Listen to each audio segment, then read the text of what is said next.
Welcome to the Daily Wrap-Up, a concise show dedicated to bringing you the most relevant independent news as we see it from the last 24 hours. Tuesday, January 23rd, 2024. Thank you for joining me today. Right back at it today to get back into some foreign policy focus. Yesterday, I took a little step into some more abstract topics. Well, really, not really when you understand what's truly going on, but as it's perceived to most people, the smart dust aspect, the technocracy connection to what's currently going on, the connection to our medical health. But there's a lot that I put off yesterday that I wanted to make sure we got to. And I wanted to have Robert Inlakesh join me today. In my opinion, one of the best people to have these conversations with, and also happens to work with the Last American Vagabond. It's an honor to have him on the show. As always, Robert, how are you today, my friend? I'm doing fine. Thank you for having me back. Yeah. Let's get into quite a bit today. I kind of wanted to start with something that is kind of overtaken the news cycle today for the most part, but it's always interesting to me how the same, it's very clear to me how repackaged the same narratives are coming from. And this isn't unique to the Israeli government, but how when you're in this kind of a mode where it's the US government or Israel, that you can just see these like recycled same sentiments that just get put out, even though the verifiable information is quite different. So that's in regard to the 21 IDF members that were recently killed. But actually, technically, I forgot. I wanted to start just with one point before that to get kind of set with where they currently are, and then we'll jump into that conversation. But here is something I wanted to ask you about. This, first of all, this, and then we can talk about where they currently are. I just wanted to play this first. This is very interesting to me, and I wanted your thoughts on this. And Ania shared this. Netanyahu defines terrorism in 1987 interview, and its perfect definition of who he is and what she argues the state of Israel is. So let's play this really quickly, and I want you to give me your take on how this applies and you know whether you think he means this and so on. So let's look at this first. It's an interesting clip. Do is target the innocent deliberately, and therefore my definition of terrorism is the systematic and deliberate attack, the murder, maiming, and menacing of innocents, civilians, for political goals. You can tell a lot about terrorists, but what happens when they come to power? Those who fight for freedom and come to power do not impose terrorism. Those who do, who fight in terroristic means, end up as being masters of terrorist states. Isn't that interesting, right? So what are your thoughts? Well, it's interesting, especially since his state came to being through terroristic means. In fact, all the organizations which founded his state were called terrorist organizations, from ranging from Britain and France and other countries. Even I believe in the United States, the Irgun were also prescribed at one point, if I can recall correctly. Didn't the Lehi faction of the Irgun Party even call themselves terrorists? I believe that's on the record, right? That was the term they used for their own people, were terrorists. I'm not sure if they described themselves as terrorists. That might have been the case. I'm not aware of that information as to whether they described themselves as such. They described themselves as colonialists at one point, which is interesting because now they'll talk about, I heard an Israeli spokesperson say that Zionism is the world's most successful or the best anti-colonial movement, which is hilarious because they used to function out of a colonial office to conduct their policy. Putting that aside, these groups like the Stern Gang and the Irgun and even the Haganah used means of terrorism in order to achieve their aims. Not getting caught too much now into the history. But after the Arab Revolt of 1936 to 1939 against the British, during which the British killed thousands of Palestinians and basically destroyed the Palestinian resistance inside of occupied Palestine that had risen up and fought against it and the Zionist movement, the British had trained and armed these groups. And then these very same groups, after what was known as the White Paper was issued, which essentially put a cap on Zionist immigration, Jewish immigration from Europe to occupied Palestine, and also attempted to pledge a Palestinian state And this was one of the first times where we saw this actually, in a written document that the British were looking to actually give the Palestinians a state and a considerable portion of the land. Mhm. And so the Zionists from that point decided that they would engage in terrorism against the British. They killed around 500 Brits roughly. They bombed the British embassy in Rome. They even purchased planes to drop bombs over London. They planted bombs inside of hotels in London. They attempted to send a letter bomb to Winston Churchill.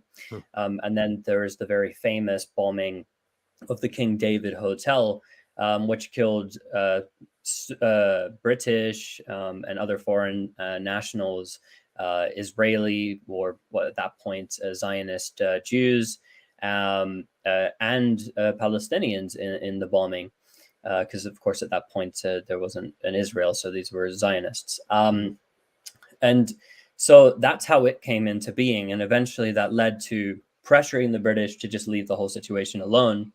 And then in 1948, or really from 1947 through to 1949, these same terrorist organizations are the organizations which committed these massacres, such as Deir Yassin, and ethnically cleansed the Palestinian villages and killed thousands of Palestinians. So, and then when you see they come to power, it's not like this latest massacre of civilians is something new for the Zionists. I mean, in terms of the scale, definitely. In terms of the dead, definitely. We haven't seen anything like this, I think, really since the colonial era, in terms of how horrifying this is.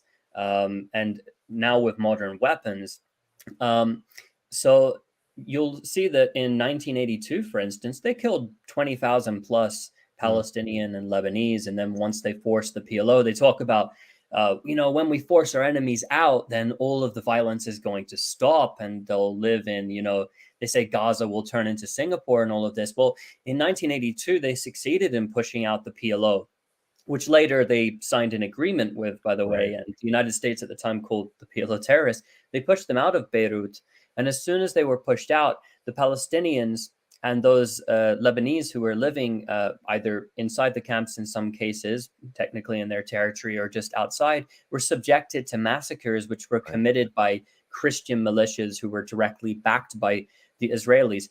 So, throughout their history, and we can go into many different cases and accounts, they've carried out this very same action. And Netanyahu saying that, I mean, it's almost an admission of guilt, because Israel was conducting itself in this very same way, even back when he was uttering those words back. I believe that clip's from the 1980s, right? So yeah, I have the exact date, but it's the time frame. And to bring it back to, you said his clip is where he's stating it. The point is, well, then we agree, right? So obviously, yes, then you're describing is exactly the way that your government and your Zionist entity has committed or conducted itself. And it's the same argument that's used today, right? Well, as soon as we get Hamas out of the way, everything will be hunky-dory. Well, their own history proves that's false. So I just think it's interesting to lay that groundwork to show you that they've been using the same excuse to justify what they're doing against these people, and it never changes what they continue to do. So, by his own statements, then he's claiming he's a terrorist. And I think that's an interesting place to start. And it actually, let's go to this next, just because I think this is relevant to what you were just basically saying. Let me see if I can grab it real quick. Have you seen the clip that's been circulating? It's not a new clip. That's what I think is important about it. We talked about it in Wake Up today as well, about the what's called Gaza Alcatraz. Have you seen that? Let me grab this for you. So it's a clip. It's a clip of what they, in I think it's 2017, are discussing. They make a little graphic for it, what they want to do, and move the Palestinians out onto this island. And I just think it's interesting that in and of itself is sort of the same concept. It's like, well, everything will be fine once we just get them all the way over there. And the point is, well, isn't that the point about what you said with Gaza? So my argument this morning was like, yep, until they just in a couple of years go, well, now that's ours. Now you can move over there, right? And it's just the same cycle. So I'll play this for you since you haven't seen it, and then you can talk about it. It's an interesting and kind of alarming. And the main point is, for the average person, this, as always, did not start on October 7th. This has been the same plan, the same effort. This is just the current iteration of the ongoing Artificial Island initiative is aimed at providing an answer to a reality that is bad for the Palestinians and not good for Israel. Today, Israel continues to be perceived as being responsible for the Gaza Strip and is, to a large extent, the only lifeline to it, even though it withdrew from the Strip over a decade ago. Construction of an artificial island with a port and civilian infrastructure installations off the coast of Gaza will provide the Palestinians a humanitarian, economic, and transportation gateway to the world, without endangering Israel's security. The artificial island, which will be internationally financed, built, and owned, will be constructed about 3 miles off the coast of Gaza. Cargo and passenger ports, port operation and management facilities, water desalination, electricity and gas installations, as well as logistics centers will be built on the island.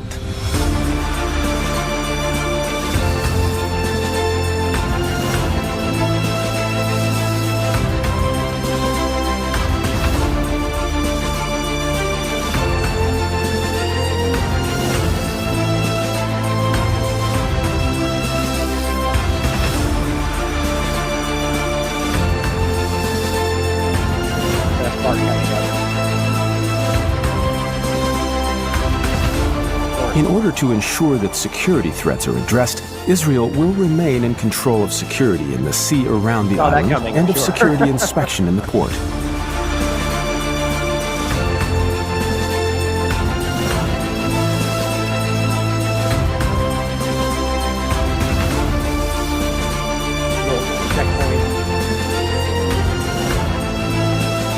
An international policing force will be responsible for security and public order on the island and for a checkpoint on the bridge which will connect the island to the coast. The ability to secure the island will be significantly greater than if a port were to be built on the Gaza coast itself, and should the need arise, the island could be disconnected from the Strip. So for those that are just want to make sure you know, because people wonder, it's always good to check. This is definitely Times of Israel shared this, but it's Israeli minister promoting this idea, which again, you can argue. It doesn't mean that it's necessarily what everyone wanted, but the point is this is a common sentiment. How do we get rid of this problem, which is not Hamas, but all of the Palestinian people? Now, assuming they got all the bells and whistles that they claim were in there, even if that's, it's still just you're being exiled onto some like the Gaza Alcatraz is what it's saying. So have you seen that before? I haven't seen the video, but I read articles around the time on it. So I'm familiar with the concept. I mean, they have vivid imaginations. That's what I can say. Gaza has a port. This is the thing. Gaza has a port already. It just can't be used. Mm-hmm. That's the problem. So this whole idea of giving Gaza a port, perhaps maybe there was some sort of Qatari interest in financing something like this back then. But, this is the way it is. If you want to have a checkpoint there and you want to have warships surrounding it, I mean, what sort of trade can be conducted, which is going to feed into a real viable economy? The Palestinians don't have an economy in the occupied territories. And this includes the West Bank. There's not really an economy. Everything comes through and is controlled and dominated by Israel. Israel even takes the tax revenue from the Palestinian Authority, and then as it chooses, withholds that from them in violation of their agreements with the Palestinian Authority and international law. Yeah, they have very vivid imaginations. That's my comment on that. Yeah. I just think and so the point was obviously that you could see the sentiment is very clear. It's always been there, and it's always a justification. Just one more step, which has allowed this like incremental torture of this population for such a long time. In many cases, not incremental, but at the current point or before recently what's happening. But so let's talk about where they currently are. Because this is something that, like in any one of these situations, whether it's Russia and Ukraine, it seems that every side is always trying to present the constructed presentation of what they've accomplished, and it's usually never, the exact picture on either side. So this is being presented by Megatron, and but it's being related. This is being largely discussed in multiple corporate platforms, but usually it's coming from statements from either side, kind of thing. And this is from the Wall Street Journal saying Israel is failing to destroy Hamas in Gaza. And this was this is an article circulating. U.S. intelligence agencies estimate Israel has killed 20% to 30% of Hamas fighters. Frankly, I don't know if I believe that. I find that hard. I mean, they would have been parading this around if this was something you could verify, quite frankly. And it's just falling short of their target to destroy them completely. They estimate Hamas has months of ammunition left, causing Biden to pressure Netanyahu to change his approach. This is Megatron saying the Wall Street Journal confirms that what he already wrote, that Israel's failing in Gaza and is slowly beginning to withdraw. Even though some Hamas fighters that it managed to eliminate, it did so with huge casualties in their ranks. And the argument really ultimately being that if they continue to do this, it's only going to end up in their own destruction. Kind of sounds like what you were predicting from the very beginning, quite frankly, right? Mm-hmm. So is that real? Is that where you see this actually at? The conclusions of the report, I agree with the conclusions primarily. As for this 20 to 30% figure, I mean, that's a considerable difference, 20 or 30%. I mean, if you can't give a number, a rough estimate, then what you're doing essentially, and this is what the Israelis have done as well to come up with their, well, I think there's two ways perhaps they've come up with this figure, which they present, which is the 8,000 to 9,000 Hamas fighters, they call them, which I'll break down in a little bit of detail here for the viewers so that they can understand this. So number one, the Israelis are using AI technology in order to generate targets. That's well known. I'm sure you've gone through that at length on your show. And so when they have these targets come up with the AI technology, they're given a percentage. And yeah, this is the report here of how likely it is that there's, a Hamas position there, whether the target is male or female. And based upon that, they'll order the strike. And they've basically just been ordering random strikes. And they took, I think, what was it, like something like 30 seconds or something in this report, they say, to authorize a strike. So it's not like these are well thought out targets. They didn't have enough targets to hit. They didn't have a bank of targets, of valuable targets based upon their own intelligence work. So they've not been able to destroy a significant portion of the Hamas, Islamic Jihad, and the other groups' infrastructure underground. And that's clear. They don't have operational control. They claim to have full operational control in different areas. But then we see these videos pop up from the Qassam brigades, the armed wing of Hamas, showing that clearly they don't have operational control, because even in the areas where they're supposed to have the most control, Hamas is popping up and fighting them and hitting them with RPGs. And so they don't have a true idea of exactly how many they're killing. They don't know. So this is the second way I think that the Israelis have come up with their number of 8,000 to 9,000. If you look at that statistic, that's roughly how many men have been killed in total in the Gaza Strip, 8,000 to 9,000.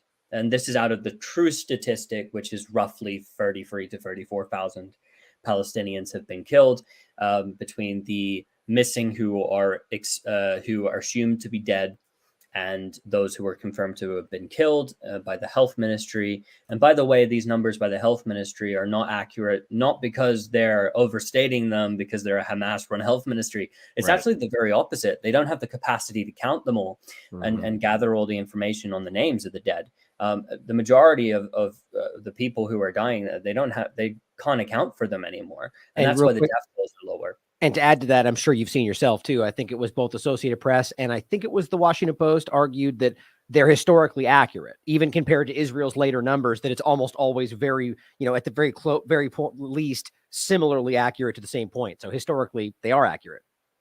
Yeah, they're trusted. They work with international organizations, and also all of their reports, before they put out their reports, they are checked in Ramallah by the Palestinian Authority.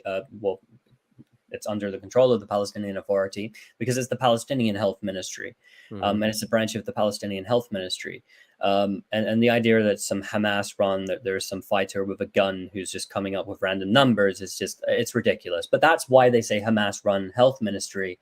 It's like saying Netanyahu run health ministry to delegitimize Israeli death tolls. Iran-backed rebels in Yemen. That's the same kind of thing. It's to undermine the legitimacy, as you wrote recently about. Exactly. Just to go back a little bit to the before we get into another rabbit hole, the death toll that they're putting for this 20 to 30,000 fighters. So the other way is that they're taking the entire male death toll, which is just completely inaccurate to begin with, to try and take and say every single man who was killed was a Hamas fighter. Now, there's not only the fact that they're saying 20 to 30% of Hamas fighters have been killed. They don't even know how many Hamas fighters there are, by the way. They have no clue. They say between 30 to 40,000. They don't know. So this 20 to 30% figure, how do they come up with that if they don't know how many Hamas fighters there actually are? On top of that as well, how do they know they're Hamas fighters to begin with that they're killing? Because there's around a dozen different armed groups there, and groups like Palestinian Islamic Jihad with their armed wing Suraya al-Quds, or the al-Quds brigades, Jerusalem brigades, have up to 70,000 fighters. They actually have more fighters than Hamas. So a lot of people don't know that, but they have more fighters than Hamas because their standards are less strict. Hamas are very strict, and they have they're more professional. They're understood to be more professional and have better security measures in place. So even if it's true that you destroyed 20 to 30% of Hamas fighters, as they state in that article, that's still not coming close to defeating Hamas, number one. Right.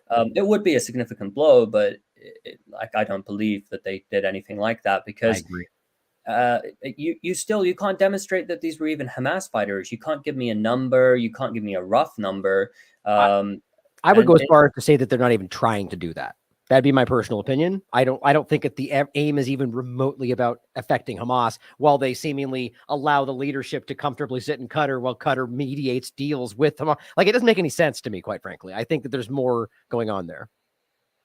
Yeah, I think they're just throwing out random statistics, to be honest, and they're coming up with them. And even I think there is one of the Israeli spokespeople who based in the UK, and he was, I think, on Channel 4 News being interviewed. And when he cited that 8,000 to 9,000, we've killed 8,000 to 9,000 Hamas.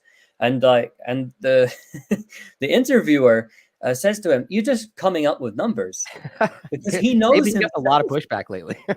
Yeah, because he himself, he's like, where are these numbers coming from? You're just plucking them out of the sky. And we see that as well. I went through the statistics maybe 2 weeks ago or so, or a week and a half ago. And I was just looking at the statistics of how many Hamas fighters they claimed they killed on October 7. And they started, those statistics fluctuated consistently. Even Israel's reporting on its own dead and injured is not accurate as well. They're delaying announcing deaths of their own soldiers, in some cases by around a month.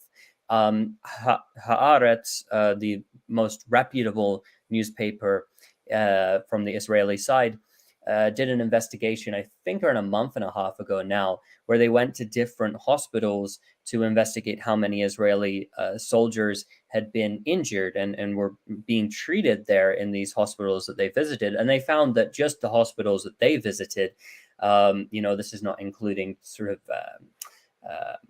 mock setup side, pop-ups or whatever. Yeah, pop-ups, tent sites and stuff like this. The numbers were potentially leading them to believe that it's 3 times the amount that they're saying. Wow. Roughly.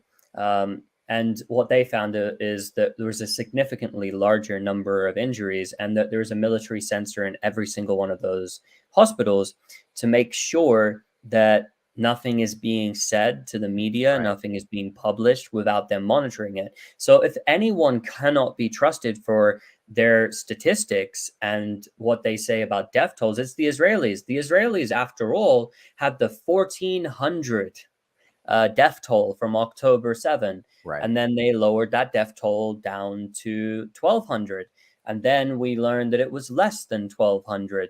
And from the start, the Western media were citing this 1,400 statistic to try and say that they were all civilians. And of course, a third of those killed, roughly, were army and police.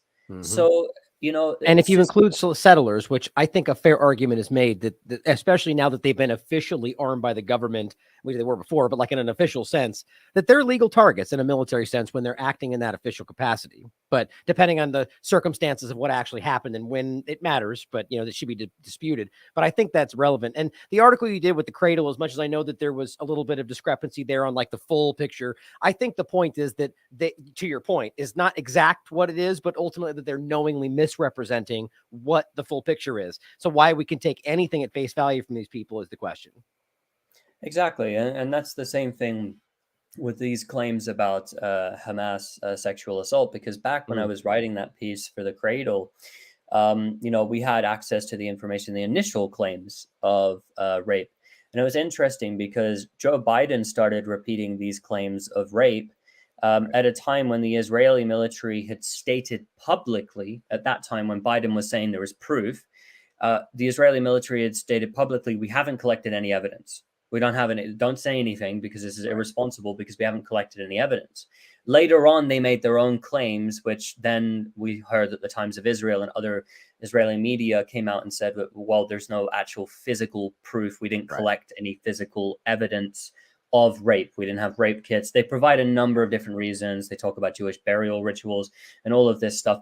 I don't want to go too much into that, but now really quickly, the important part to that is that the window has now passed, and they were clear about that. Like there was an opportunity to get that specific forensic evidence. They chose not to, X, Y, and Z. They gave many reasons, but now that window's passed. So from a legal perspective, you could never arguably prove that it happened, right? And that's their statement. I think that's important. Yeah, and even if you look at those claims, and I've gone through them at different times with more detail, and I'm sure you have.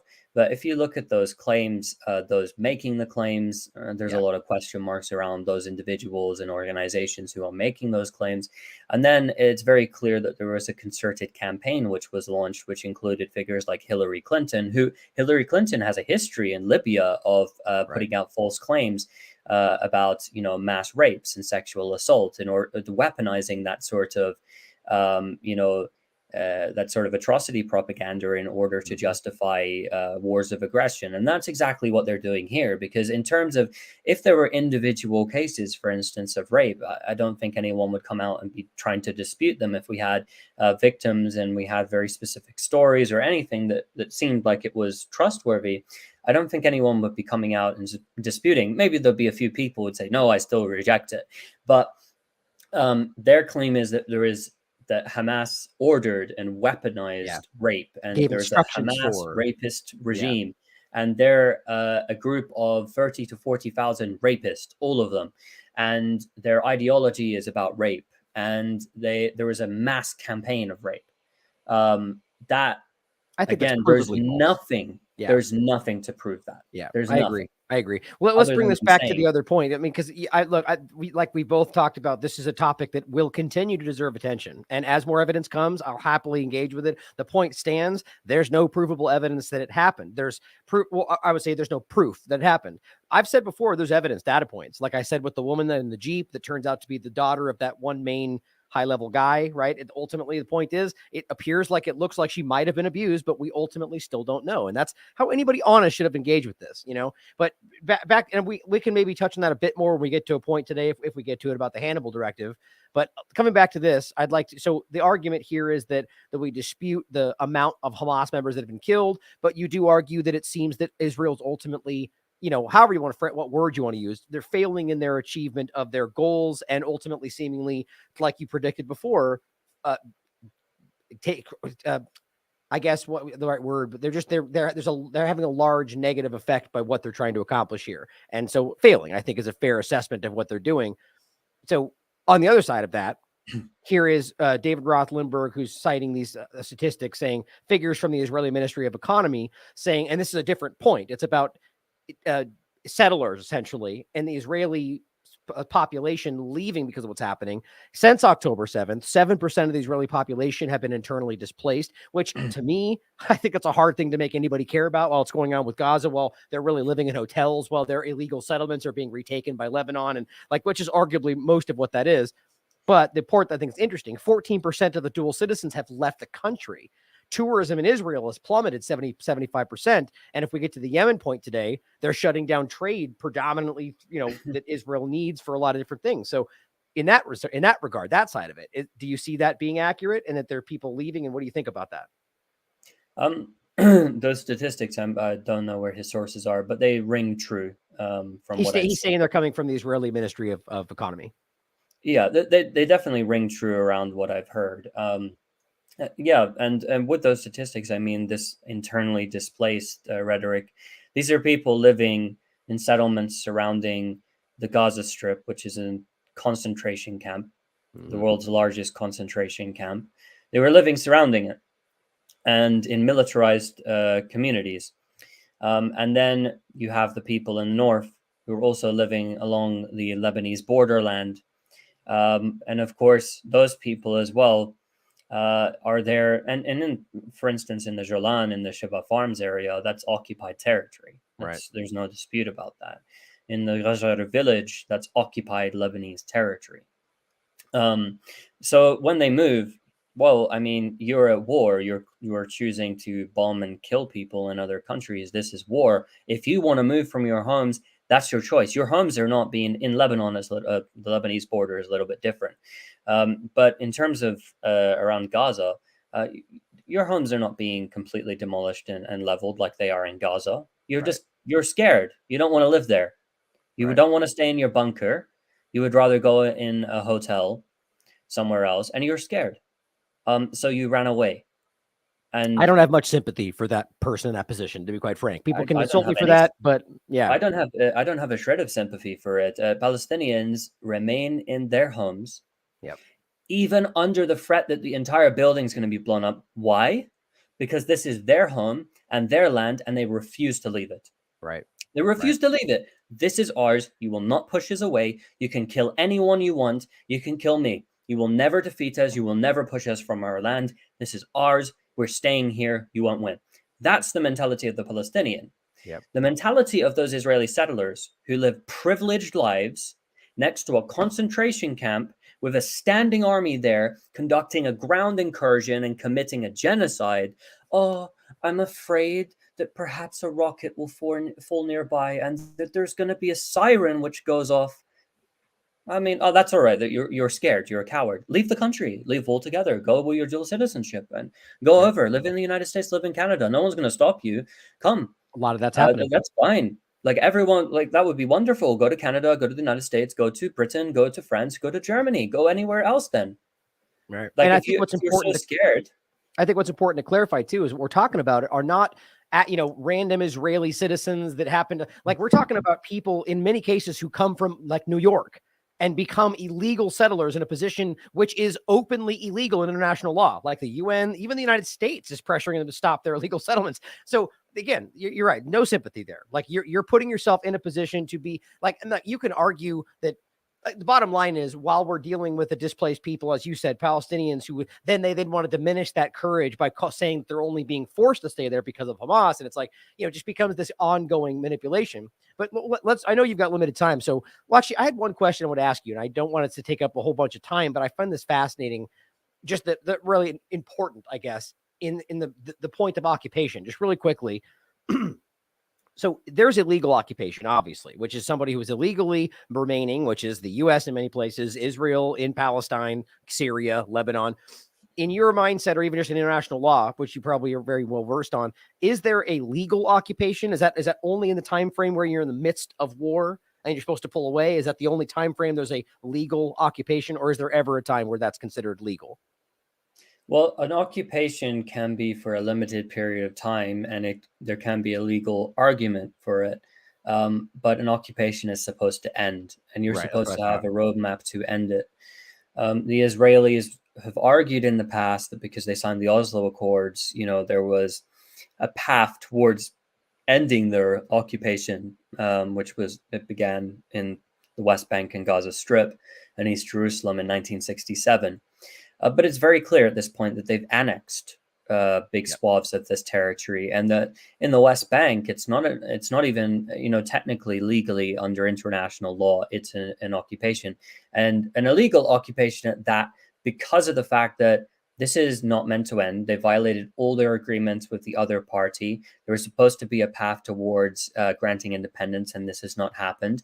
And then they continually commit daily war crimes. So everything about it and its nature is illegal. They can say that, well, we're allowed to have an occupation because of X, Y, Z, and they can present stupid legal arguments for it. But also, under an occupation, a people do have the right to armed struggle.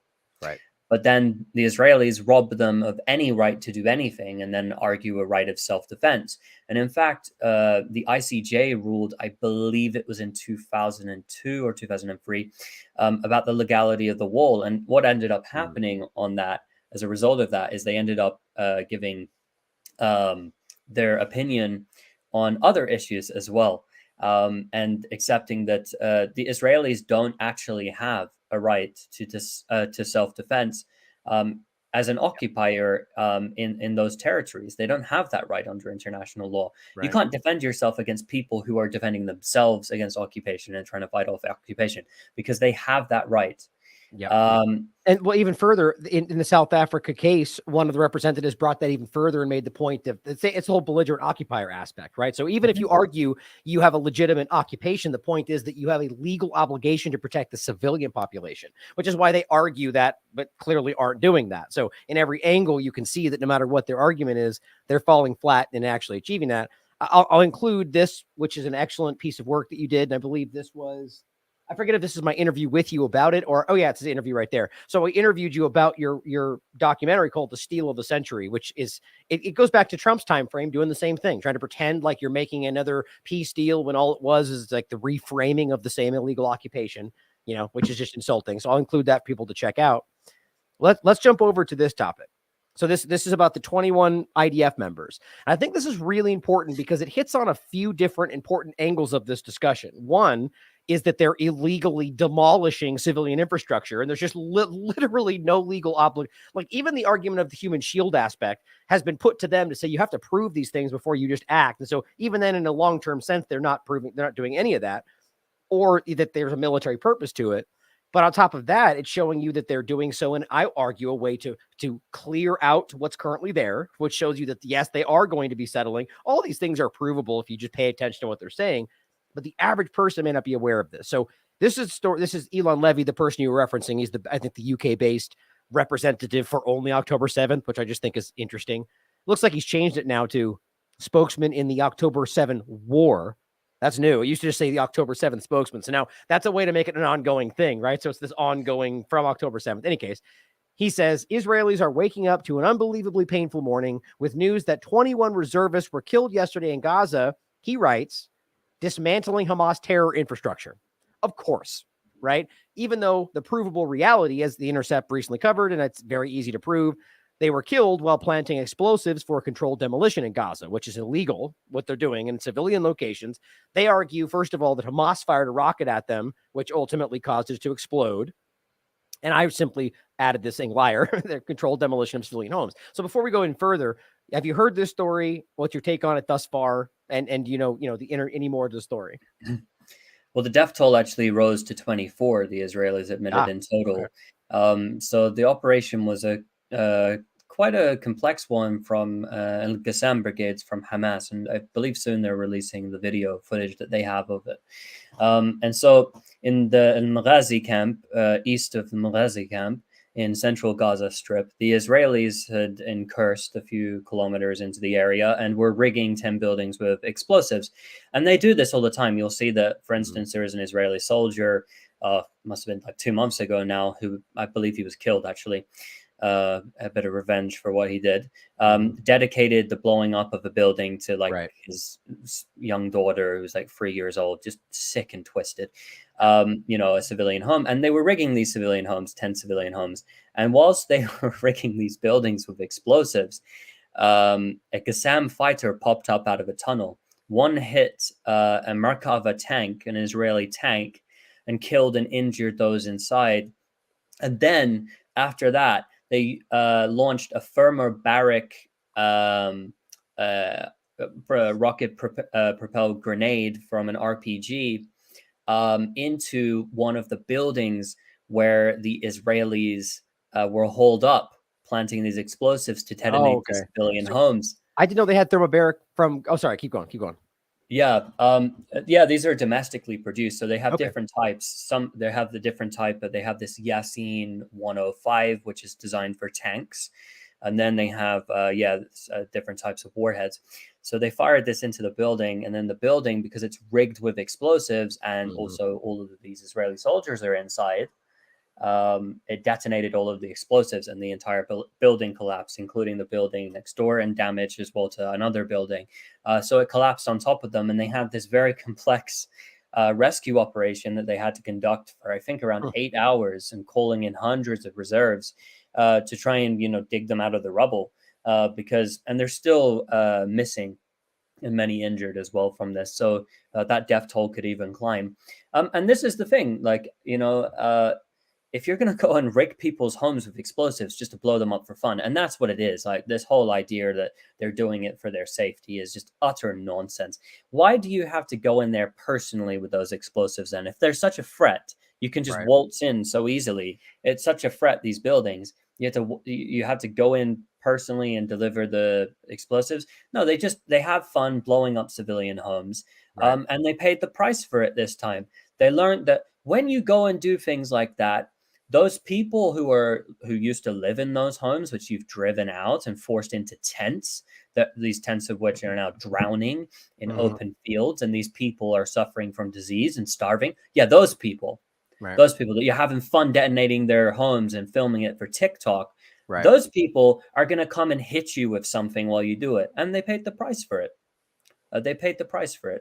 Yeah, I mean, there's a lot of these, and they're posting them all over the place. That's the crazy part, that where you can tell. Since this is a good time to play it, we'll show this clip of the State Department, right? We'll just really quickly show you a couple of these. There's an important one as well. This is a document that you can read. Soldier of Israel's Engineering Corps went on Facebook to share how he and his brother in arms used 300 mines to blow up a neighborhood. Now, first of all, you could argue he lied about this on Facebook. That's always possible. But of course, Khan Yunis, where they're supposed to be safe. A safe zone, they claim, or they're bombing them with massive 2,000-pound bombs as a revenge mission after being ambushed by one Palestinian fighter. And so the point is, you can see a lot of these where they're openly, and this is the example of what we're talking about today, where they rigged this for demolition. Now, whether that's because of some infrastructure development process or individual choices to blow up different things, it's illegal at every stretch of the imagination. Now, here is what they were saying at the State Department, and even Saeed called him out for this exact thing. Like, look, if you're going to go in the building and plant devices, then you're very well aware that there is not Hamas members in the building, right? So you're admitting that that, and that, so their own argument is an admission of guilt, as you were just saying, right? So let's watch this. This is interesting.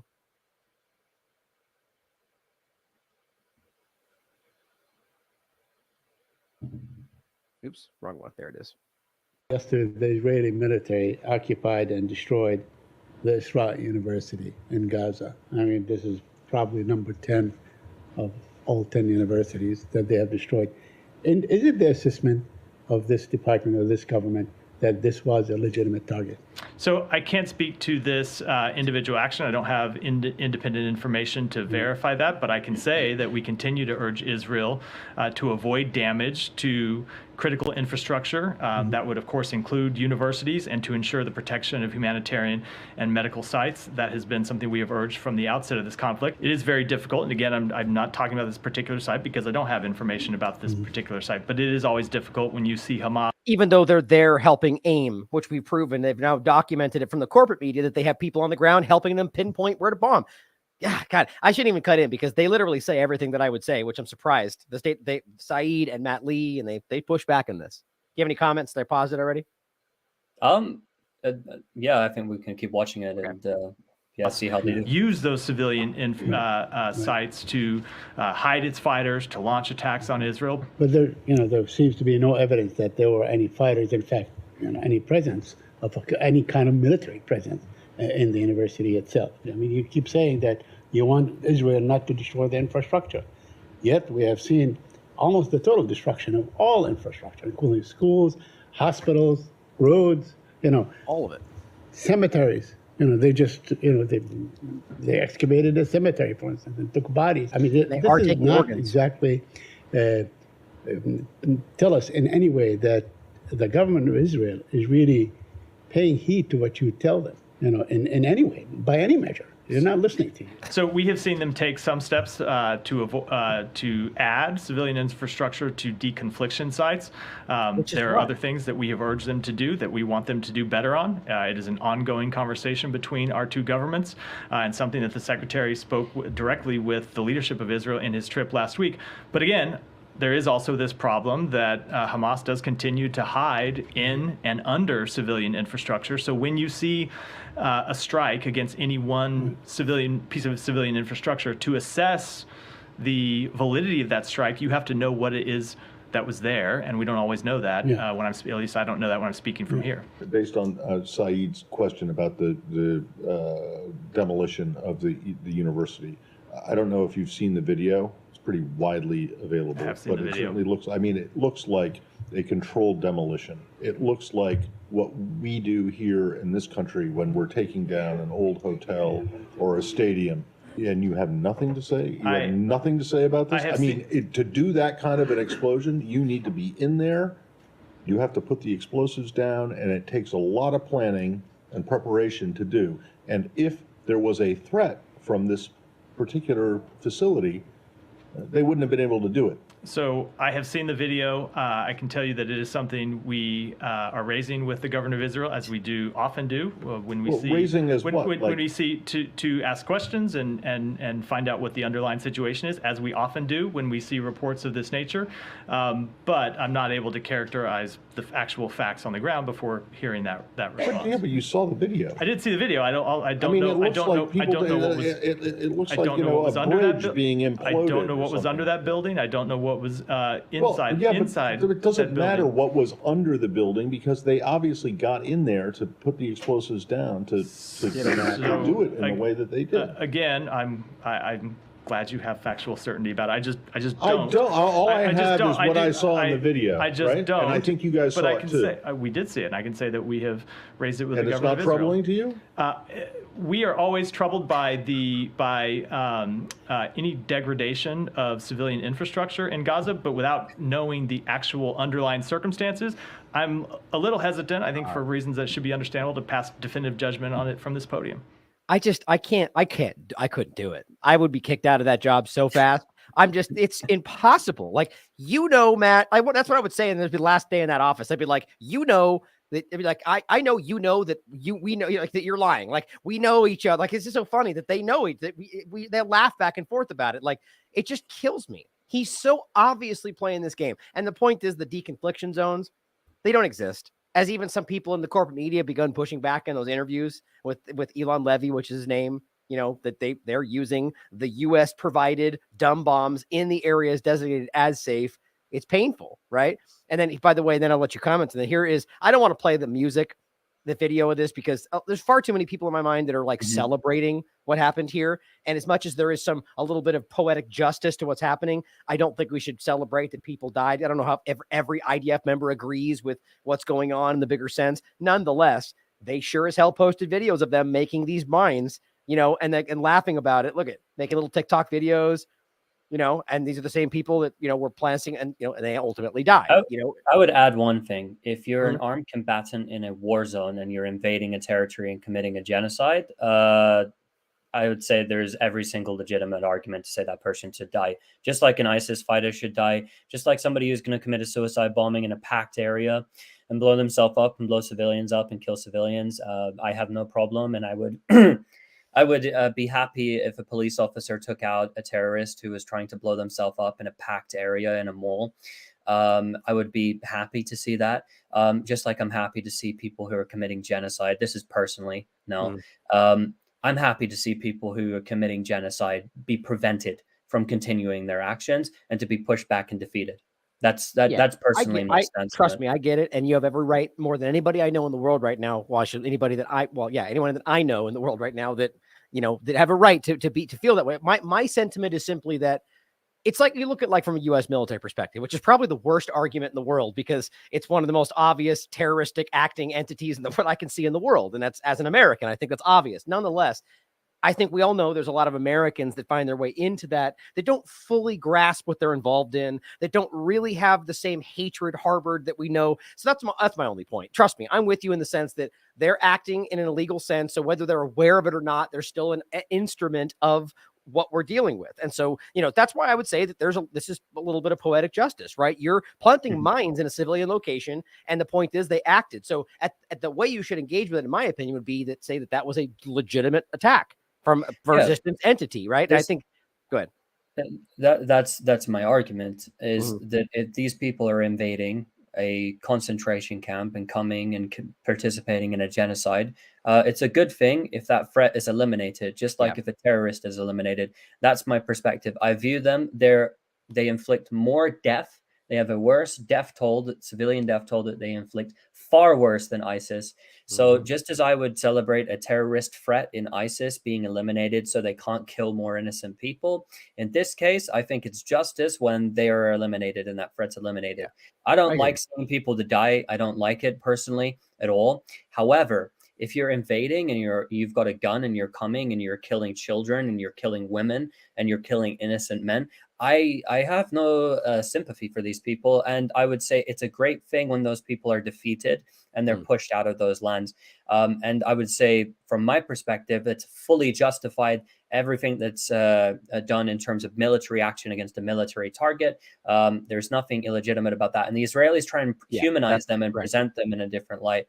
And I understand my perspective is going to be slightly different from yours, because obviously I have family there and friends there, and I know who people have been killed by these terrorists, in my opinion. But that's what they are to me. That's the way I see them. We're on the same page, man. Like 99.9%. My only point is that it comes down to, and I've said that, I've actually even said this before. I think it had to do with an ISIS member situation, or like things like Guantanamo. Is that my mindset is, even if, it's just like, it's more of like a line for me, as opposed to me feeling necessarily driven to one side or the other. It's like a line that it's exact good analogies. We talked about the Ansar Allah movement attacking those ships. Because I'm on the same. I agree with everything. I'm just trying to take the line of saying, like, look, legally, technically, you could argue but even then, you could argue the other side's breaking the law every day anyway. And so there's like an equivalence there. My point in this is that's like, I just have a hard time in any sense celebrating human life being ended. But the whole point is that obviously what they're doing is a crime, right? And so I think the way it's being framed by Israel and the United States, some kind of terrorist act, whether it was Hamas or not, it's just so disingenuous, right? From the top down. And so here is what, I think, again, just make sure I'm not saying his name incorrectly, because I always think Levy is the other woman that's involved with the rape process. Yeah, his name is Elon Levy. This is what he had to say about the 21 IDF members. Ooh, that's really low. Huh. That's too low. I'm going to skip that for the live shot. But here's what he wrote. He just said, the most difficult, I wonder why that's coming across so low. The most difficult press briefing I've ever had delivered. Started reading the names of the 24 IDF soldiers we lost in the last 24 hours. I honestly also have kind of a hard time you're literally committing genocide and murdering 25 to 30,000 people over the last 100 days. And you're making this huge grandiose statement about people that were killed in the process of committing that genocide. Like, it's hard to feel any, go ahead. What are you going to say? They were killed in the process of committing a war crime. Literally, they're blowing up civilian infrastructure for no reason. It was a controlled demolition of civilian homes. So they were killed in the act of committing a war crime. Because you're not allowed to just go and blow people's homes up for no reason, just for fun. Right. So like, that's what happened to them. And then they glorify them. And this is why I said what I said. When they're killed, these soldiers in action, they're committing a genocide. They're committing war crimes. They're not innocent people. Right. These are not innocent people. They're a military target. So I think it's a good thing when they're eliminated and they're stopped in the act from committing a war crime. Right. I don't think it's a good thing for human life to end. I wish this never happened. Exactly. I wish that everyone could live in peace and there could be no such thing as an armed conflict here. However, we live in a situation of war. And I fully get your argument and the whole thing about the celebration of death and all of that. However, if you're a Palestinian and you've lost your brother and your mother and you've seen them blown to bits, into pieces, and you've been pushed out of your home and you're starving, and you see a video of that happening to the people who are doing it to you, you're not going to be a little bit happy. Right. It's not going to make you feel a little bit good to see that those people that did this to your family and did this to your home are now being caught in the act of doing it to someone else's home and are made to pay the ultimate price. I get it. Not everyone understands what they're going in to do, but many of these Israeli soldiers do. And they put out daily TikTok videos bragging about it. It's a society which 60%, when polled, 60% of the Israeli Jewish public, because of course the Arab population doesn't agree with it. So they polled them separately. They said that it's not enough force. They want more force. They want more death.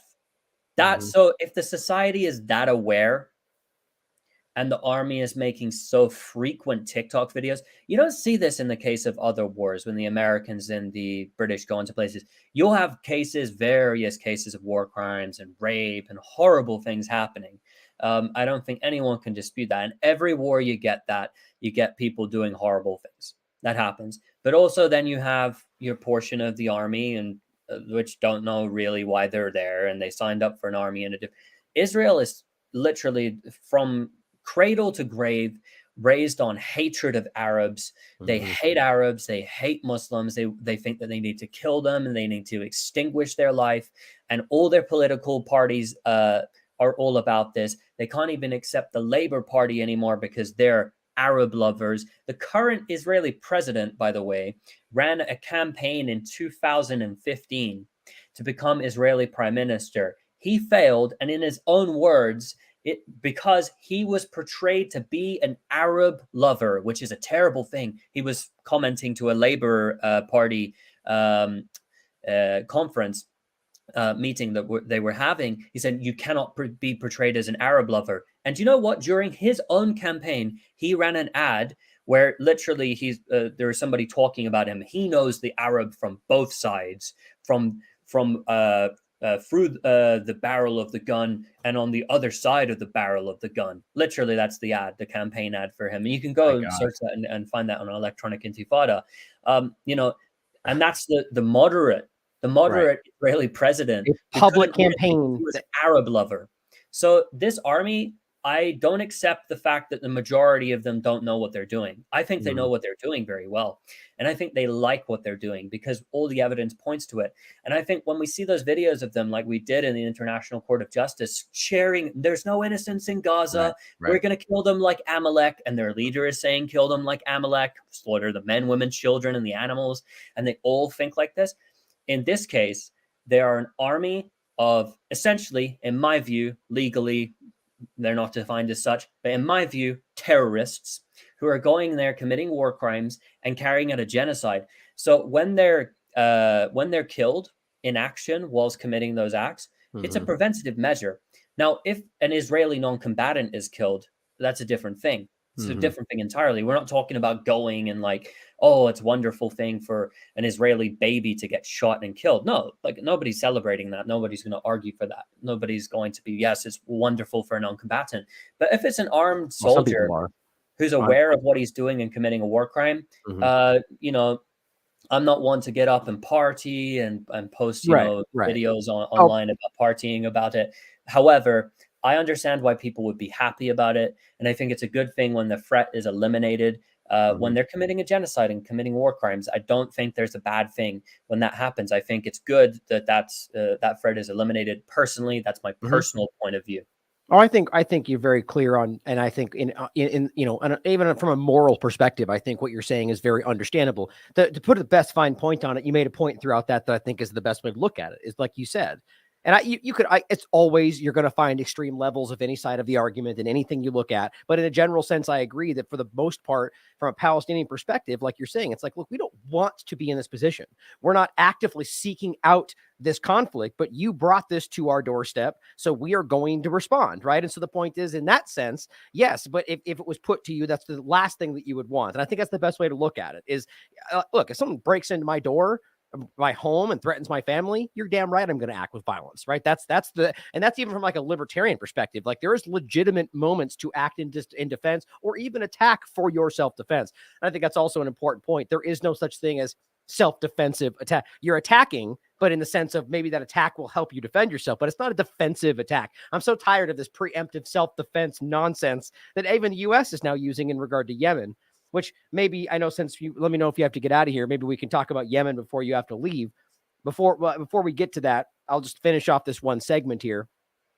There's other points that I think. So you have people arguing, why did 21 soldiers die? Because the IDF cares about Gaza civilians so much that they went in by foot, only after 45 days of mass. It's like these arguments are so independent of the reality. Like that's the opposite of what's been happening.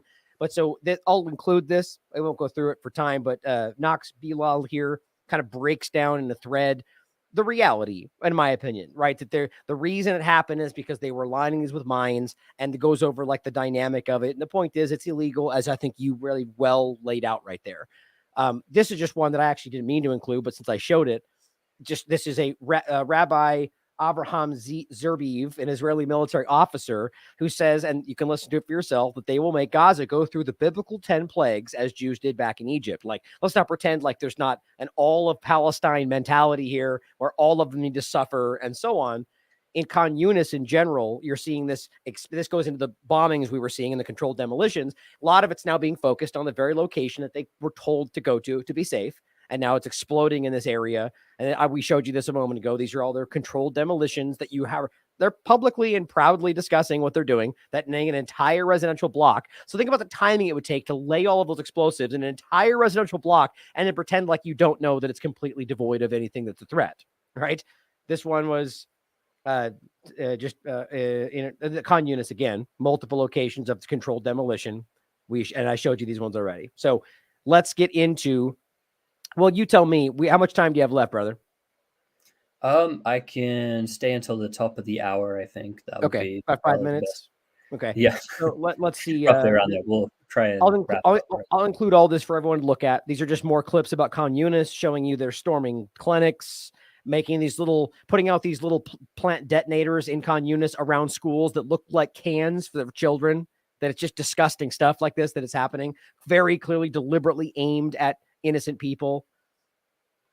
And then, mosques and as I briefly mentioned before, I've gone over the history of stealing organs, which is an open discussion from Israeli military and like even like the medical field. They are destroying both this mosques are showing, but also graveyards, right? I think that's really important, and I think there's a lot more to that. But let's finish with the discussion of. Oh yeah, I was going to do the hostages. Damn it! I wish I had more time with Yemen, since I know this is an important topic. And maybe after you jump off, I'll briefly talk about the hostage situation. So, give me your quick take on where we're at with this, right? And where you think this will ultimately go, because I know we have a limited time. I think this is actually really important, and I will direct them to some of your recent work that I think is outstanding on. That this is related to an attack on the Yemeni state, and that ultimately Yemen seems to be the only state apparatus truly standing up for Palestine. Mm-hmm. Yeah, and that's what it is. And because they've stood up for Palestine, we're seeing that they're being punished now. And every day now they're launching airstrikes. Yesterday, I believe they launched 40 different guided munitions at different areas, including in Yemen's capital city. And so we're seeing that they're striking Yemeni territory every day, that they have killed Yemenis, including those Ansar Allah members who were on boats as well in the Red Sea. They struck 3 of them and killed 10. And then in airstrikes, they killed 5 more.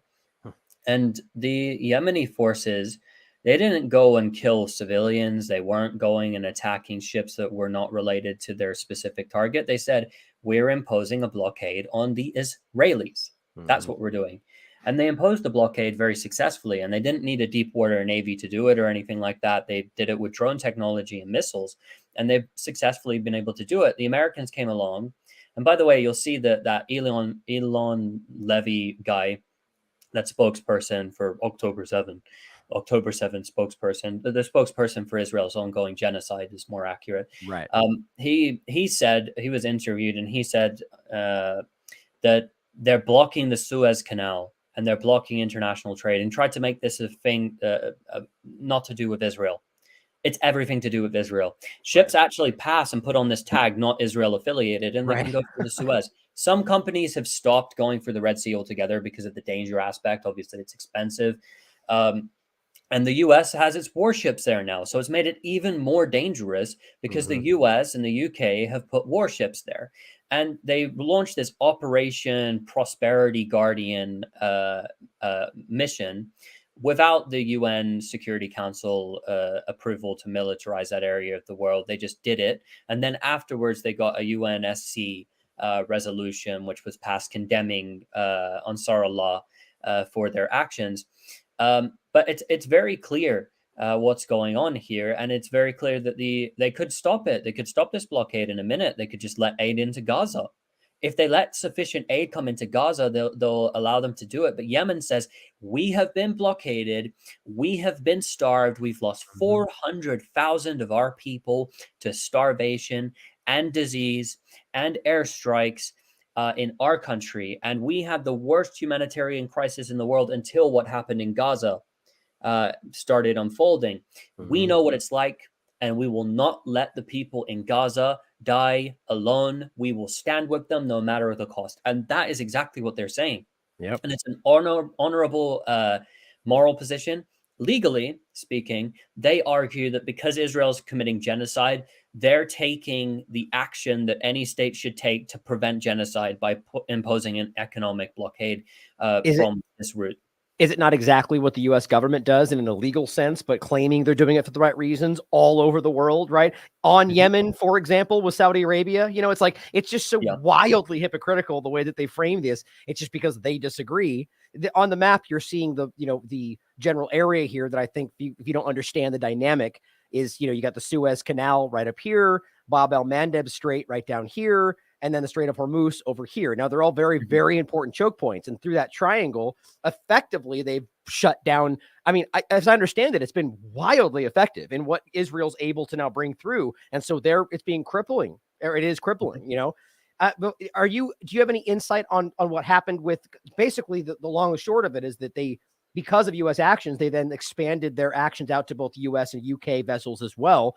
And recently there was an attack on, you know, attack is a strong word, I think, because as you said, they're not killing anybody. They're just, it's basically warding them away using missiles and so on and drones, but that they had attacked the Ocean Jazz U.S. carrier, which was proven to have all sorts of military equipment, you know, so ultimately I can't tell whether this was meant for Israel or not. It was going the other direction, I think. But do you have any insight on what happened with that? Well, they hit it, and the purpose of these strikes, number one, is they're retaliatory to different when it comes to U.S. and UK targets, because the UK and US are actually committing aggression and declared war essentially on Yemen. That's what they did, and they committed a violation of their sovereignty by launching the first round of strikes was over 100 precision missile strikes against different targets throughout Yemen.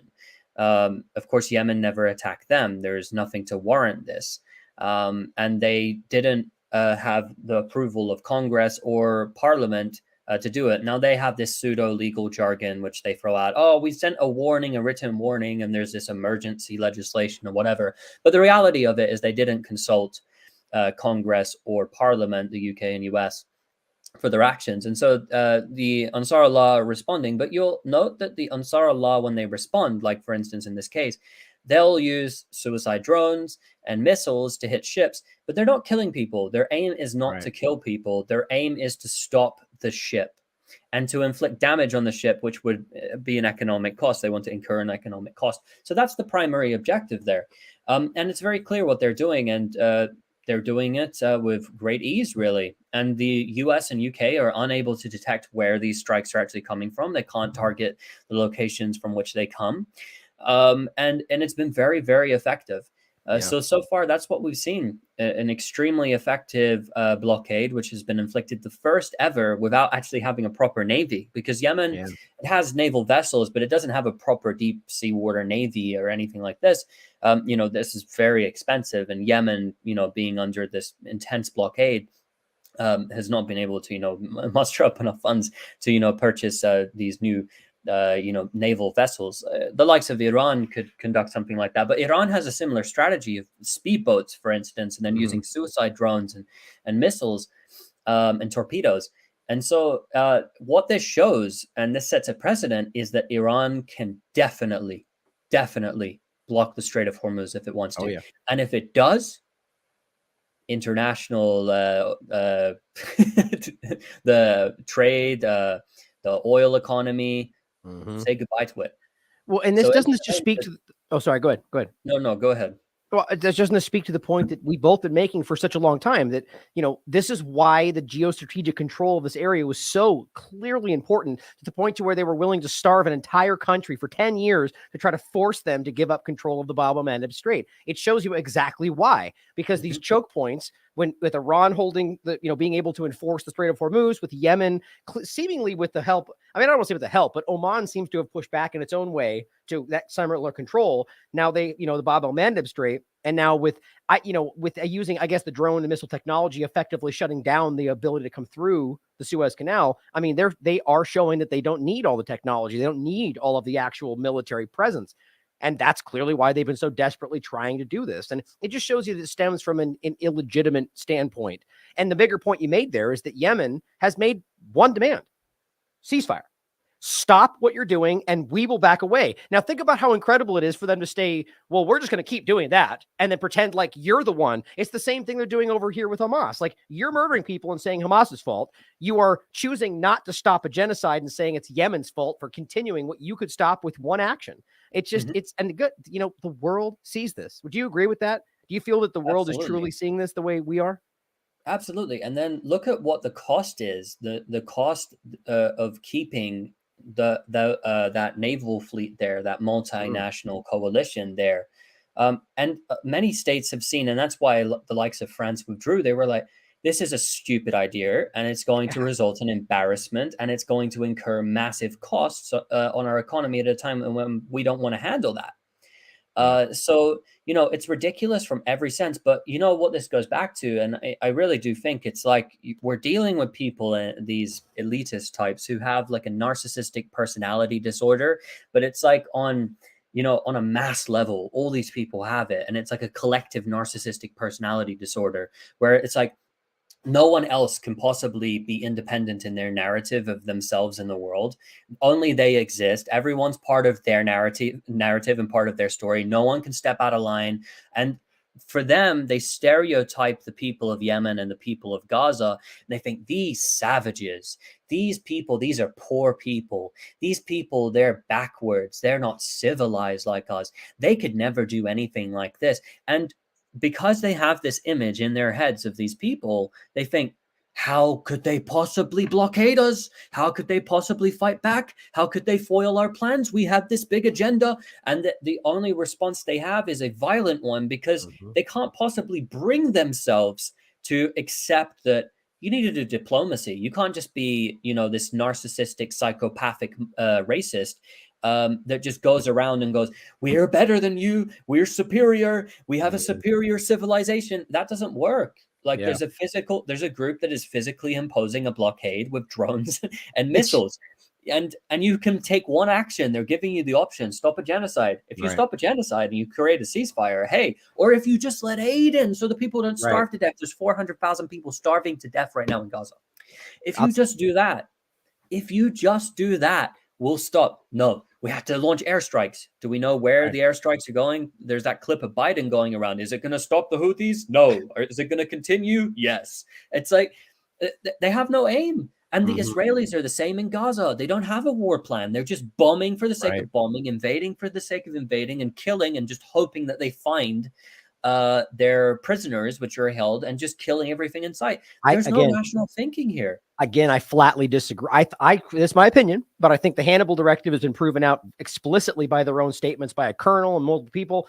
I think they're actually deliberately trying to make sure that they don't get those people to come home. Every single one of them has been a big problem for them. But really quickly, because I know you have to go, I would say that I disagree with you. I think that they are effective against themselves. Their narrative has somehow absorbed into their own mindset, and they're buying the lies they're trying to push on the world. Their own hubris has become their worst enemy. And I think that's an important thing to look at. Lastly, Megatron's pointing out that the Parliament of Yemen has officially declared both the US and UK governments as global terrorists. So there's a little dose of your own medicine, right? As much as it's still kind of hyperbolic and ridiculous, it's, it's the same thing they're doing back in reverse. So I find it very interesting. So we'll leave it there, brother. And I'll jump over and finish the hostage conversation after you jump off, but it's good to talk with you, man. And I know people value your opinion. I know that they value your balanced perspective on this. And I just, I appreciate your work. And I have another article coming up from you that I'll probably publish today or tomorrow. So keep an eye out for that. Anything you want to leave us with before you jump off?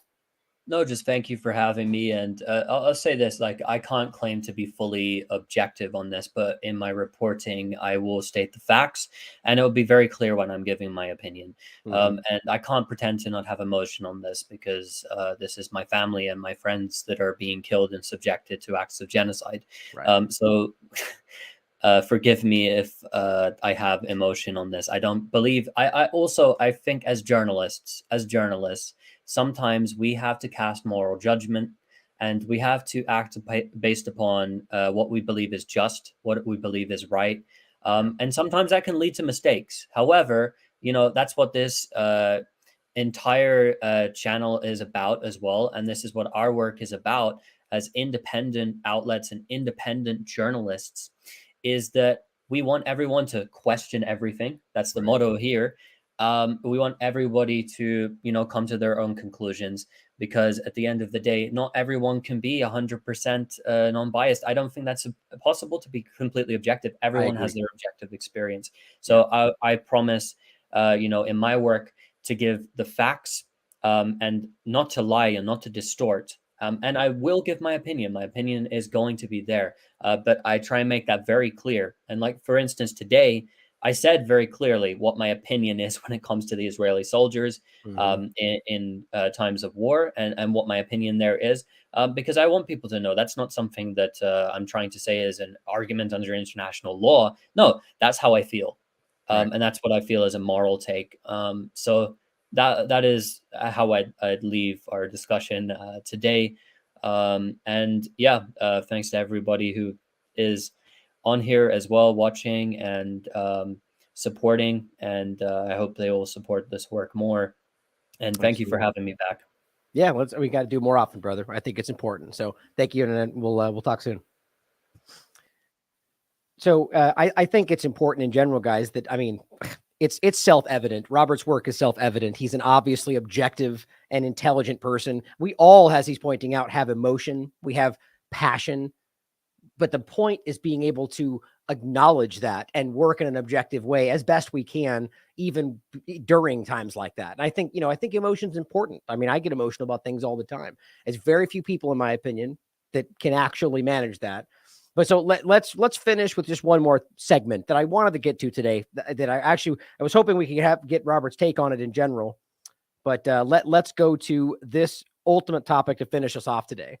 Eli David put this out, and I'm so infuriatingly tired of this kind of deliberate misrepresentation, which happens every time in any kind of a war setting, usually from both sides. We've seen this really interesting dynamic of specifically these like talking head people on social media that just regurgitate the same talking points. And that was actually a point that I was making to start today about the 21 IDF members, which you can see right here. It's just Elon Levy, IDF count. I mean, just every single one of them comes out with the same kind of package sentiment and regurgitates it. What I'm not even explicitly stating whether it's true or not. Sometimes that can be the truth.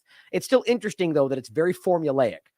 Same kind of thing here. Now, first of all, we've been talking and keeping you up to date on what's actually been going on regarding the offers back and forth. Egypt's been trying to work its way back into being kind of a mediator in between situation, but weirdly, they continue to work with Qatar, which I think is interesting, seeing as how, as I've told you many times, they've made a statement to not even deal with them at this point, when the leadership, the ones that this very account here will point at and say, they're all billionaires because Hamas steals and they're okay with that, even though we can prove, as their own statements, they funded Hamas to stop the Palestinian state.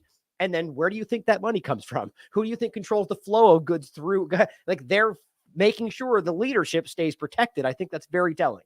Any case, he writes, breaking, Hamas rejected Israeli offer for ceasefire in return for freeing hostages. And you know what this always comes back to? The reality that they're offering a full ceasefire for full exchange, and Israel barely even considers this, immediately pushes back, which I commented down below. And then there's some faulty, half-hearted response of, here's a 3-day ceasefire for this many people, and we'll go right back to fighting. And they say, well, that's ridiculous. Nobody's asking for some temporary pretend pause to just go right back to murdering the people that you gave a little bit of food to. The point is they're trying to seek a full exchange, which, by the way, is what Israel is claiming they're seeking. But they're not. And so here's what I said. I simply said, liar, and pointed out what Solomon Ahmed pointed out, who, by the way, they recently tried to censor, but got effectively brought back. It says, we can, and this is Netanyahu's official statement, rejecting U.S.-Egypt peace deal proposal. And again, this is involving Egypt because they are actively trying to work their way back into the process. It says, we continue the war on all fronts and in all sectors. This is Netanyahu. We do not give immunity to any terrorist, except when they do, though. Whether it's Al-Qaeda or even Hamas, where they fund them, work with them, or give them a temporary pause. Isn't that not a moment to, the sentiment to begin was, we do not deal with terrorists, because the point was, we're never going to have this agreement until the people of Israel force them to accept a deal that was there from day one, and acting like it was new. This is the same thing that's been happening. But it says, not in Gaza, not in Lebanon, not Syria, not anywhere. Whoever tries to harm us, we harm him. Regarding our abductees, we have so far returned 110 of the abductees home, and we are committed to returning all of them. No, this is a provable lie. Their Hannibal directive has been active since the moment this started, and their own people have admitted this now very, very clearly. I think I have some of these here to go over today. I forget if I brought them up. Yeah, I'll play this clip for you in a second. It's kind of an overview breakdown of the exact point, but it says this is one of the objectives of the war. Right. To what? To bomb them to safety? I don't see exactly how you argue bombing where they may be held is somehow actively keeping them safe. Their own people do not think this. And I'll show you that clip as well, where they raided the Knesset saying, you're murdering our people. Bring our people home. They know very clearly what they're doing. And these, in many cases, are Israelis who actively want to see Gaza destroyed, but yet still argue for a ceasefire to get their people home first, because they're not stupid. They can very clearly see that the objective has nothing to do with saving them. And even if you think that, it's hurting them up until you can kill enough Hamas to then pretend you can take them home after all of the smoke clears. That it's self-evident. They don't care about the people that are there. It's at the best a secondary objective. But he says, I work around the clock. But to be clear, oh, wait, this was, anyway, so I work around the clock. He says, but to be clear, I reject outright the terms of surrender of the monsters of Hamas. In exchange for the release of our hostages, Hamas demands the end of the war. See the point? The withdrawal of our forces from Gaza and the release of all the murdering rapists, and which, by the way, they mean all of the kids and in many cases, just randomly detained people without any charge that have been held for years. The UN, Amnesty, Human Rights Watch, they've all covered this. It's been forced out into the public because of what happened. And what they're doing is framing them all as rapists and murderers, even though they've never even charged most of them with a crime. How does that work out? Only democracy and a complete lie. He says, if we agree to this, our warriors fell in vain. You mean the 21 soldiers that were just killed while committing war crimes? Like, this is the kind of manipulation. In any case, in each of time, the point is that he is simply rejecting a proposal because bad guys. When the argument is that we're only going after Hamas, except what you're doing is a wholesale attack on all of Palestinians. It's pretty damn obvious to me. Now, this was what Kirby recently said about how a ceasefire only benefits Hamas. And I think this is a really important point to think about. And as the person said in the tweet, well, what about all the children that would immediately stop suffering during that ceasefire? Now, you can argue that that would benefit Hamas, right? But at the same time, you have to realize that it would also benefit the people who are no longer being killed. The very same people that you're otherwise screaming, Kirby, that Israel's trying to keep safe. But listen to this statement and ask yourself how these things line up. Kirby is a coward and a liar. If you need no other evidence than this video itself. General ceasefire. Yes. For the same reason that we have in the past. We don't believe a ceasefire is going to be to the benefit of anybody but Hamas. Wow. I mean, that really is kind of staggering. And as they said, so 1.1 million children in Gaza are considered nobody. Sorry about that. Hit a start button there on YouTube. I think that's pretty absurd. And so the bottom line is, from the U.S. perspective, they're arguing that a ceasefire benefits nobody but Hamas, which means that they're not going to agree to this in any sense. So let me get this straight, John Kirby. So if you do agree to what Israel even half-heartedly and disingenuously retorted with, which was a temporary game. So are you now saying that Israel is offering a beneficial situation to Hamas? And to what end then? So that would mean the argument is they're doing that benefits Hamas because they care more about the people. Well, then why doesn't that apply to this exact situation right now? Because it's a game of words and lies, and all they're really doing is exactly what they're telling you they're doing. Displacing people for the benefit of occupation of the area, continued occupation, more so resettlement of the area, and completely at the expense of the entirety of Palestine. There's really no way to misunderstand this. Now, if you don't see that the hostage side of this is just more of the manipulation, here is an example. Let me see if this.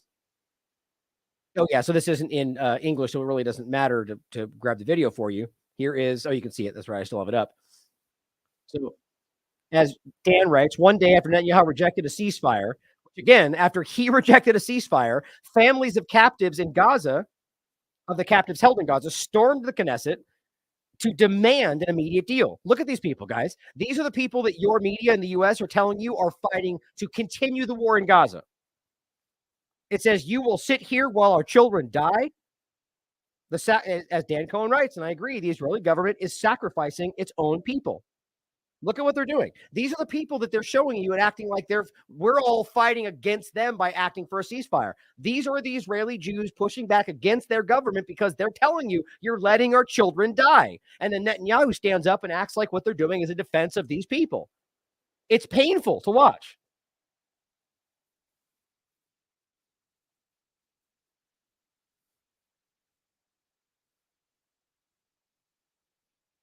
Do you think they care?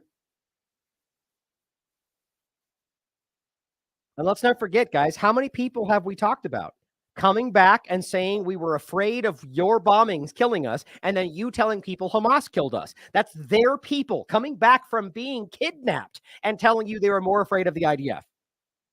You just can't misunderstand this. And then we have this important video.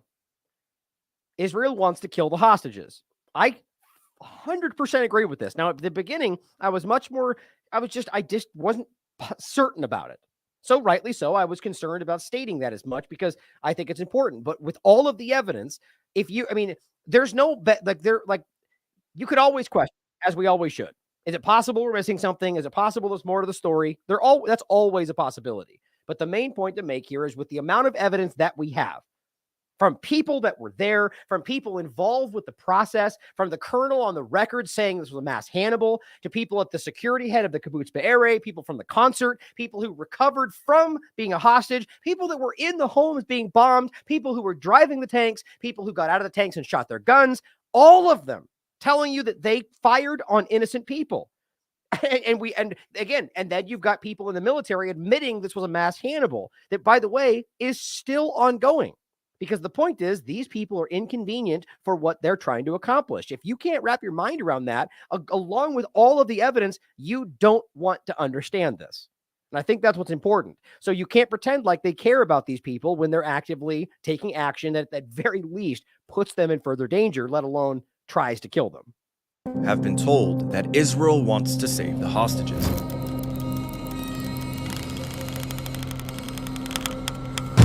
Captured on October 7th. But what if you've been lied to? What if Israel's war cabinet has no intention of saving them? An investigative journalist made a bombshell discovery. Filmmaker and journalist Dan Cohen acquired secret recordings of the Netanyahu government pressuring Israeli families to sacrifice their children in Gaza in order for the genocide to continue, so that Israel can conquer and colonize Gaza for good. Stick around, because I'm about to reveal the sickening details of this explosive investigation that confirms Israel's policy of sacrificing their own people. And you'll be surprised to hear that this theory is supported by prominent Israelis and has been reported by Israeli media. Yes, you heard that right. Israeli media. Now, I'm sure you've heard about the controversial Hannibal Directive, which is the Israeli doctrine of killing their own people to prevent the Palestinians from using them as bargaining chips during negotiations and prisoner swaps. The Hannibal Directive is a doctrine of sacrifice named after the Carthaginian general, who was one of the single greatest threats to Rome to ever live. For years, Hannibal delivered blow after humiliating blow to the Roman Empire. And even after the fall of Carthage, Hannibal swore an oath of revenge. So the Romans chased Hannibal across the world, hoping to capture him. But when they got close to doing just that, Hannibal decided he would rather die than allow himself to be captured, and so swallowed a vial of poison that he always kept with him just for such a situation. Israel sees killing its own citizens in much the same way, so as to deny their enemies any leverage during negotiations. Now, while it was speculated by many in the aftermath of October 7th that Israel implemented the Hannibal Directive, it has now become crystal clear, even irrefutable through Israeli media no less, that Israel had done exactly that.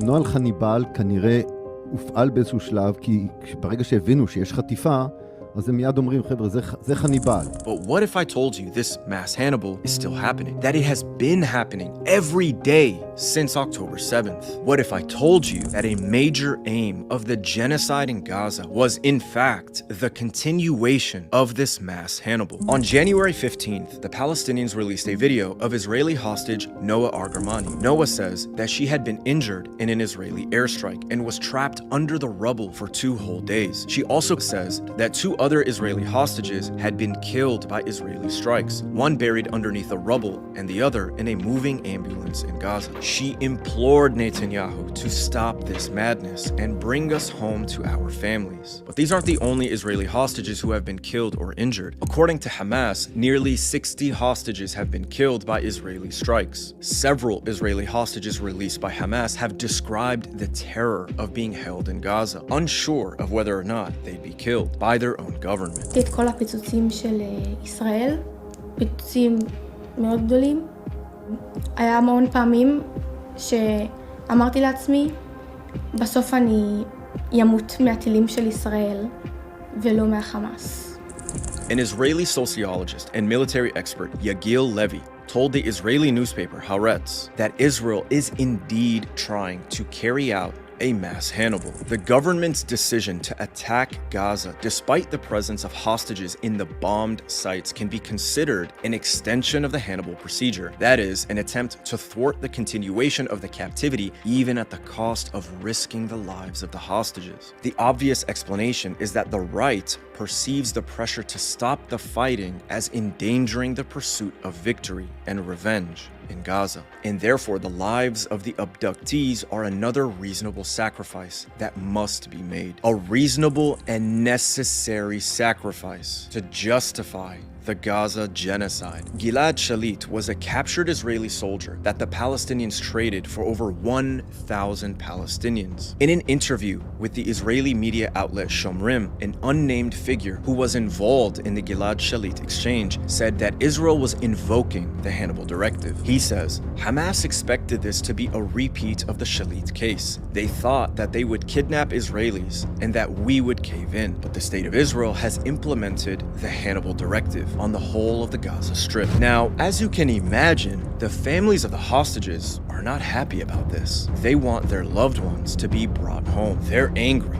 and they have been organizing massive demonstrations, calling on Netanyahu to strike a deal and end the war, to save their loved ones, and live up to their promise of bringing them home, which was supposedly a key objective for Israel in this war. And some of the demonstrators are former hostages themselves. And so Netanyahu has been gaslighting the families of these hostages to convince them to sacrifice their own children so that he can achieve his political ambition of conquering Gaza and ethnically cleansing the Palestinians from it. You see, to Netanyahu and his cabinet, the families of the hostages are nothing but an obstacle that stands in the way of Israel's genocide in Gaza. But more importantly to him, they are endangering his political career. In a private meeting between Netanyahu and the family of the hostages, several far right-wing extremists whose family members were also taken hostage were brought in to try and convince everyone else that their pain should be set aside for the greater interests of the Israeli state.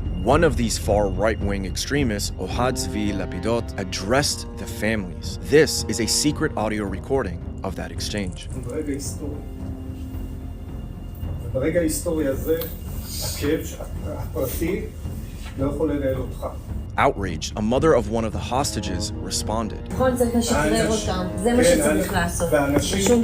Lapidot said next set fire to the room. יש ראש ממשלה שהתפקיד שלו זה לראות את כלל ישראל ואת התפקיד הכללי. יש משחק שחמט, יש חיילים, ויש ממלכה. אבל זה לא חיילים, זה לא חיילים, זה ילדים. ילדים וזקנים, קשישים, תינוקות. זה לא מלחמה, זה פוליטי. Now, as you can clearly tell, there is division amongst the families. Yet, after the meeting, the far right-wing extremist family members in support of Netanyahu, sacrificing their children for conquest, went outside and spoke directly to the media, pretending to represent all of the families that had met with Netanyahu. אני אמרתי לכולם, גם אני מאוד מאוד אוהב את הבן שלי. אבל אם אני צריך לבחור בין הבן שלי, בין אהבת הבן שלי לבין אהבת האומה, אני בוחר באהבת האומה. אנחנו נשדר את החוזק. אנחנו עכשיו נקראים לדגל, ואם צריך להקריב את הקורבן, אנחנו נקריב את הקורבן. By dividing the families and using guilt to dissuade them from standing in his way and then lying to both the public and the media, Netanyahu seeks to maintain his position that Gaza must be completely wiped off the map. This psyop, this lie, this betrayal of the families of the hostages of the Israeli citizenry, who are nothing but pawns to Israeli leadership, is how Netanyahu has been able to convince Israeli society to continue the war. Ever since this psyop took place, Netanyahu's war cabinet has implemented a mass Hannibal policy in Gaza, wiping out their hostages and removing all obstacles to the ethnic cleansing and genocide of the Palestinian people. In one case, the IDF used poison gas to kill an Israeli hostage being held in an underground tunnel. In a chilling social media post, the mother of the murdered hostage said her son crushed his fingers trying to dig his way out of the tunnel before choking to death on the poisonous gas. She rightly asks, if it were Netanyahu's son being held hostage, would the IDF have acted so recklessly? She went on to say that there is no future for this country after what they did to you. This poor mother raises an important point. What is the point of establishing a safe home for the Jews and expanding your territory through conquest for your own people if you have to murder your own people to achieve it? החזרת החטופים לא הולך ביחד. אמרנו, הלחימה מסכנת אותם והלחימה הורגת אותם. 9 יום הוא שרד שם, בחיים, בסיוט, בזוועה, זוועת עולם. בשביל שפשוט יהרגו אותו. אומרים שהחזרת החטופים זה בראש סדרי עדיפויות. ואם לא, אז משקרים לנו כל הזמן. וזה מה שזאת האמת. פשוט משקרים לנו, מקריבים אותם, מוותרים עליהם, עליי ויתרו, לגמרי. There is so much more in this bombshell investigation conducted by Dan Cohen, so check out the link to his article. And remember, we all know that the algorithm censors and bans content like this, so we need your help to spread the word. Support our ongoing investigations. Free Palestine. Here is one of a few that actually covered this. 60 hostages killed, which, by the way, as he said, has been confirmed, not the exact number, but by people coming home saying that they watched this happen, right? So you could argue that they're embellishing the number, but realize that this is where this problem is going to get even worse when Israel gets to the point to where they argue that Hamas is withholding people that they've already killed, while, for example, they continue to pretend that the Bibas family is still alive, despite the fact that their own father has said that they were killed by IDF bombings, who is still held hostage, by the way. So why are they still pretending like they are being held and that we want them home when they know well, and they even offered their bodies back during the last pause, which I argue was the reason they broke it short. Either way, 60 different people have been killed, and it shows you that they really do not care about who is being hurt to gain what they want. Here's what he was referencing. We did a recent show on this.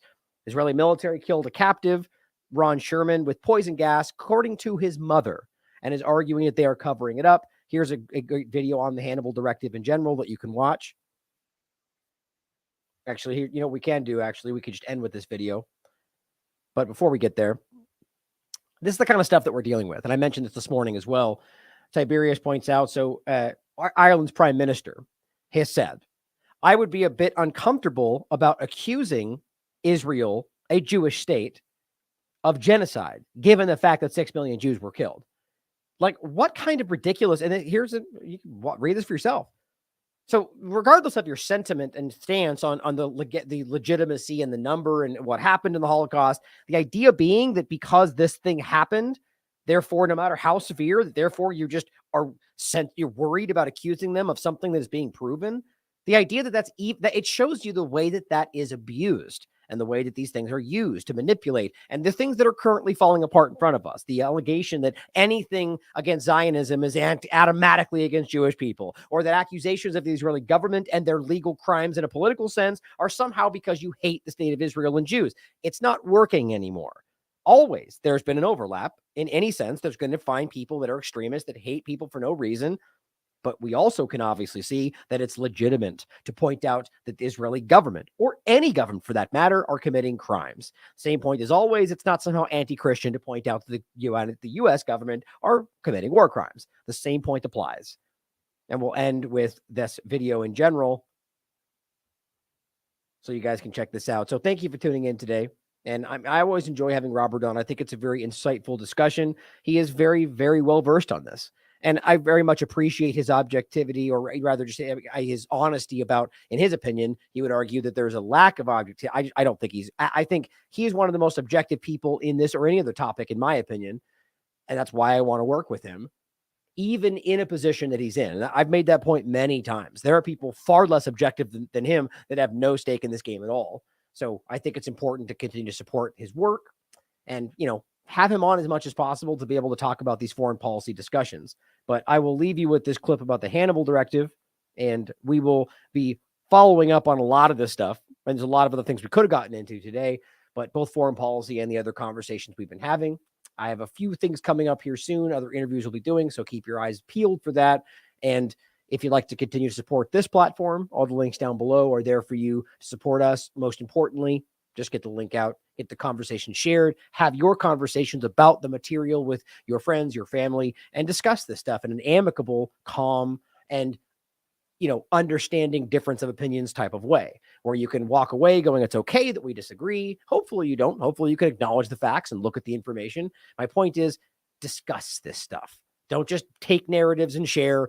Have conversations, discuss differences of opinion, and flesh these things out. That's important to any real, whatever you want to call it, any real society that cares about the truth. So thank you for tuning in today, and we'll see you soon. As always, question everything.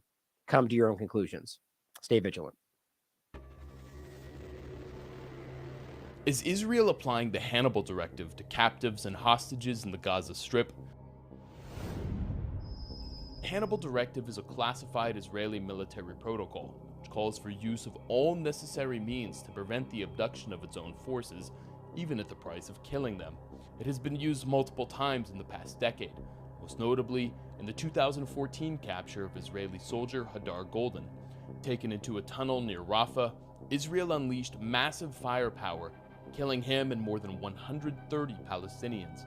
The Hannibal Directive was also widely implemented on October 7th in order to prevent captives from being taken into Gaza, not only soldiers, but civilians. Numerous Israelis who have since been released from captivity said that Israeli bombing was the greatest threat to their lives. לא יותר משעה שאנחנו יושבים שם, ושם אני שומעת פעם ראשונה תו כזאת של חיל האוויר. היה הפצצה ממש חזקה באחד הימים, ופשוט כל הגוף התחיל לרעוד לי. ואחרי זה בבוקר הוא אמר לנו, הבניין שאתמול היינו בו, הופצץ.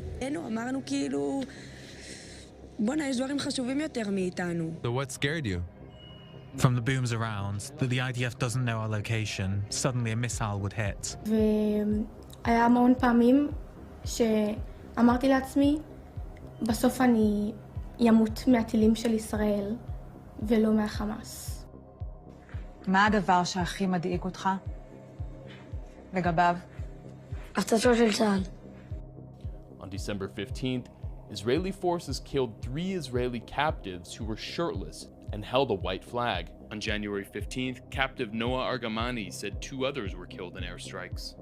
איתי סבירסקי, יוסף שרבי, שניהם מתו מירי כוחותינו. תעצרו את הטירוף הזה, תחזירו אותנו למשפחות שלנו כל עוד אנחנו בחיים. תחזירו אותנו הביתה. One former captive told Benjamin Netanyahu, "I was in a house surrounded by explosions.